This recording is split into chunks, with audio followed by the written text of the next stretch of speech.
ആലപ്പുഴ മണ്ണഞ്ചേരി സ്കൂളിൽ മുഖ്യാതിഥിയായി Sanju techie. Road നിയമലംഘനങ്ങൾക്ക് നടപടി നേരിട്ടയാളാണ് നേരത്തെ സഞ്ജു ടെക്കി. നിയമലംഘന കേസ് കോടതിയിൽ നടക്കുന്നതിനിടെയാണ് സഞ്ജു മുഖ്യാതിഥിയായി സ്കൂളിലെത്തിയത്. ശരണ്യ സ്നേഹജൻ ഉണ്ട്. ശരണ്യ, സഞ്ജു ടെക്കി എങ്ങനെ എത്തിയെന്നത് സ്കൂൾ അധികൃതർ തന്നെയാണ് മറുപടി പറയേണ്ടത്. ഈ സഞ്ജു ടെക്കി ഇങ്ങനെ ഒരു നടപടി, നിയമ നടപടി, തെറ്റായ ബോധവൽക്കരണം, തെറ്റായ ഒരു കാര്യത്തിന് നിയമ നടപടി നേരിടുന്നയാള് എന്ന കാര്യം അറിയാതെയാണോ സ്കൂളുകാർ ഇദ്ദേഹത്തെ സ്കൂളിലേക്ക് വിളിച്ചു വരുത്തിയത്? ആലപ്പുഴ ജില്ലാ പഞ്ചായത്തിന്റെ നേതൃത്വത്തിൽ നടക്കുന്ന പരിപാടിയിലാണ് ഇപ്പോൾ മണ്ണഞ്ചേരി സ്കൂളിലെ കുട്ടികളുടെ മാഗസിൻ ഉദ്ഘാടനത്തിനായിട്ട് സഞ്ജു ടെക്കിയെ വിളിച്ചിരിക്കുന്നത്. സഞ്ജുവിന്റെ വരവോടുകൂടി ഈ പരിപാടി വിവാദമായിരിക്കുകയാണ്. അതിൽ ഏറ്റവും പ്രധാനപ്പെട്ട കാര്യം എന്ന് പറയുന്നത് ട്രാഫിക് നിയമ ലംഘനത്തിൽ ഹൈക്കോടതിയുടെ അടക്കം വിമർശനം നേരിടുകയും അതിനകത്ത് ക്രിമിനൽ ഒപ്പം തന്നെ കേസുകളടക്കം നേരിടുന്ന ഒരാളാണ് സഞ്ജു എന്നുള്ളതാണ്. സമൂഹത്തിന് തെറ്റായ സന്ദേശം സഞ്ജുവിന്റെ വീഡിയോകളിലൂടെ നൽകുന്നു എന്നടക്കമുള്ള വിമർശനവും വിവിധ കോണുകളിൽ നിന്നുണ്ടായി. പ്രത്യേകിച്ച് ഹൈക്കോടതി ഇടപെട്ടുകൊണ്ട് സഞ്ജുവിന്റെ യൂട്യൂബിലുള്ള മുഴുവൻ വീഡിയോകളും പരിശോധിക്കണമെന്നും ചില വീഡിയോകളടക്കം യൂട്യൂബ് നീക്കം ചെയ്യുകയും ചെയ്തിരുന്നു. അത്തരത്തിന്റെ നിർദ്ദേശത്തിന്റെ അടിസ്ഥാനത്തിലാണ് ആദ്യഘട്ടത്തിൽ ഒരു സസ്പെൻഷനിലേക്ക് പോയിരുന്ന ലൈസൻസിന്റെ കാര്യത്തിൽ പിന്നീട് അത് പൂർണ്ണമായി ലൈസൻസ് റദ്ദാക്കിക്കൊണ്ടുള്ള ഉത്തരവിലേക്ക് ഈ പറഞ്ഞതുപോലെ മോട്ടോർ വാഹന വകുപ്പ് എത്തിയത്.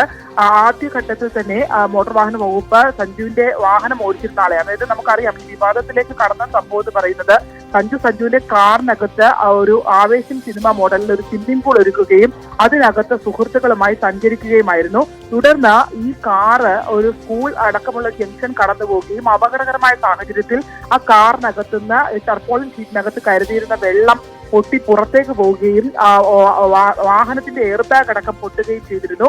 തുടർന്ന് ഇത്രയും അപകടകരമായ സാഹചര്യത്തിൽ, അതായത് അവർക്ക് മാത്രമല്ല മറ്റുള്ളവർക്ക് കൂടി അപകടകരം ഉണ്ടാക്കുന്ന സാഹചര്യത്തിലാണ് ആ വാഹനം ഓടിയത് എന്നുള്ളത് അടക്കമുള്ള കാര്യങ്ങൾ ശ്രദ്ധയിൽപ്പെട്ട മോട്ടോർ വാഹന വകുപ്പ് സഞ്ജുവിനെതിരെ നടപടി കൈക്കൊള്ളുകയായിരുന്നു. ആദ്യഘട്ടത്തിൽ സഞ്ജുവിന്റെ വാഹനം ഓടിച്ച ആൾക്കെതിരെ ലൈസൻസ് സസ്പെൻഡ് ചെയ്തുകൊണ്ട് നടപടിയെടുക്കുകയും ഇവർക്ക് 10 ദിവസത്തേക്ക് നിർബന്ധിത സേവനം ആലപ്പുഴ മെഡിക്കൽ കോളേജിൽ നൽകുകയും ചെയ്തിരുന്നു.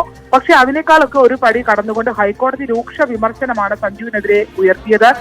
ഇത് ഇത്തരത്തിൽ കാണിക്കുന്ന നിയമലംഘനങ്ങൾ കൂടുതൽ, അതായത് സഞ്ജുവിന്റെ വീഡിയോകൾ കൂടുതൽ നിയമലംഘനങ്ങൾ ഉണ്ടോ എന്നടക്കമുള്ളവ പരിശോധിക്കണമെന്ന് ആവശ്യപ്പെട്ടുകൊണ്ട് എൻഫോഴ്സ്മെന്റ് RTO രമണന് നിർദ്ദേശം നൽകുകയായിരുന്നു. പിന്നീട് അവർ നൽകിയ റിപ്പോർട്ടിന്റെ അടിസ്ഥാനത്തിൽ സഞ്ജുവിന്റെ വാഹനങ്ങൾ, ഇത്തരത്തിലുള്ള വാഹനങ്ങൾ ഉപയോഗിച്ചുള്ള വീഡിയോ പ്രദർശിപ്പിച്ചതിനകത്ത് തുടർച്ചയായ നിയമലംഘനങ്ങൾ ഉണ്ട് എന്നുള്ളത് മോട്ടോർ വാഹന വകുപ്പ് കണ്ടുപിടിച്ചിരുന്നു. തുടർന്നാണ് കടുത്ത നടപടിയിലേക്ക് മോട്ടോർ വാഹന വകുപ്പ് നീങ്ങുകയും സഞ്ജുവിന്റെ ലൈസൻസ് പൂർണ്ണമായി റദ്ദാക്കിക്കൊണ്ടുള്ള ആജീവനാന്ത കാലം സഞ്ജുവിന്റെ ലൈസൻസ് റദ്ദാക്കിക്കൊണ്ടുള്ള ഒരു തീരുമാനത്തിലേക്ക് മോട്ടോർ വാഹന വകുപ്പ് എത്തുകയും ചെയ്തത്. ഇപ്പോ അങ്ങനെ ഒരു വ്യക്തിയെ, അതായത് അതിനുശേഷം പിന്നീട് പോലീസ് ഇതിനകത്ത് ക്രിമിനൽ കേസ് എടുക്കുകയും ചെയ്തു. അങ്ങനെ ഒരു വ്യക്തിയെ ഇത്തരത്തിൽ മണ്ണഞ്ചേരി സ്കൂൾ, കുട്ടികൾ പഠിക്കുന്ന സ്കൂളിൽ ഒരു മാഗസിൻ ഉദ്ഘാടനത്തിനായി സാധാരണ അത്തരം പരിപാടികൾക്കൊക്കെ സമൂഹത്തിൽ മാതൃകാപരമായ പ്രവർത്തനങ്ങൾ കാണിക്കുന്ന ആളുകളെയാണ് ക്ഷണിക്കാറുള്ളത്. അപ്പോൾ ഇങ്ങനെ ഒരു വ്യക്തിയെ, അത്തരത്തിൽ ഒരു മോശം മാതൃക കാണിച്ച വ്യക്തിയെ ഇത്തരത്തിൽ പരിപാടിയിലേക്ക് ക്ഷണിച്ചതാണ് ഇപ്പോൾ വിവാദമായിരിക്കുന്നത്. അതാണ് സാഹചര്യം. എന്തായാലും സഞ്ജു ടെക്കി എന്ത് മാതൃക നൽകിയിട്ടാണ് ഈ ജില്ലാ പഞ്ചായത്ത് ഈ പരിപാടിക്ക് ഇദ്ദേഹത്തെ ക്ഷണിച്ചത് എന്ന കാര്യത്തിൽ അധികൃതർ തന്നെ വിശദീകരിക്കണം.